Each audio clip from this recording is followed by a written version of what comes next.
I applaud the graduates for taking a much more direct route to your degrees. I'm just happy that the Crimson called me Harvard's most successful dropout. I guess that makes me valedictorian of my own special class. I did the best of everyone who failed. But I also want to be recognized as the guy who got Steve Ballmer to drop out of business school.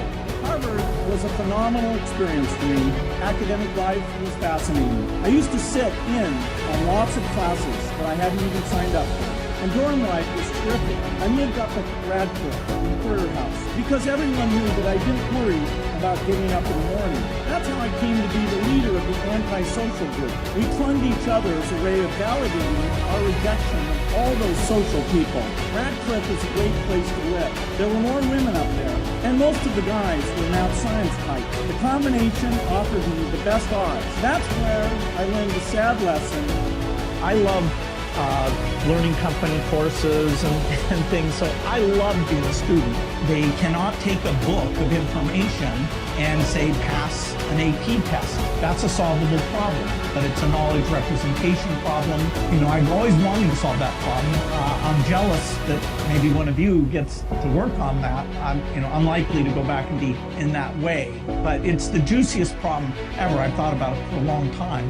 Then the idea of, okay, it would be very different. The software you needed, the way the industry would work, skip athletics, that I'd go in overnight, that I'd leave the house sometimes, that I wanted to go work for a company writing software. So they were great about allowing that to be my hobby, learning company courses and things. So I loved being a student. And there were smart people around, and they fed you, and they gave you these nice grades that made you feel smart. So I feel it was unfortunate that I didn't get to stay there, but I don't think I missed any knowledge because whatever I needed to learn, I was still in a learning mode. It's true I could have gone bankrupt, but I had a set of skills that were highly employable, and in fact my parents were still willing to let me go back to Harvard and finish my education if I wanted to. The thing that was scary to me wasn't quitting and starting the company. It was when I started hiring my friends and they expected to be paid.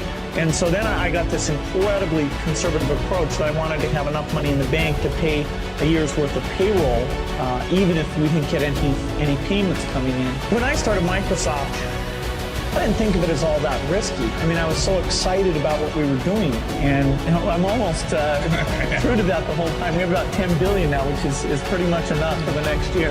You're likely to be world class at is whatever you obsessed with from, say, age 12 to 18.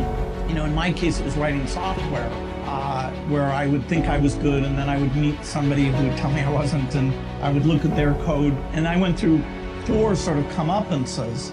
Oh, that's what a really good programmer looks like. And part of the reason I worshiped Digital Equipment was eventually it was a couple of their very best programmers who came and shared with me how they thought about it, how they did things. And I had studied their code, and there were several people who were so key to my doing that. So today I would go into software, which today that means going into artificial intelligence.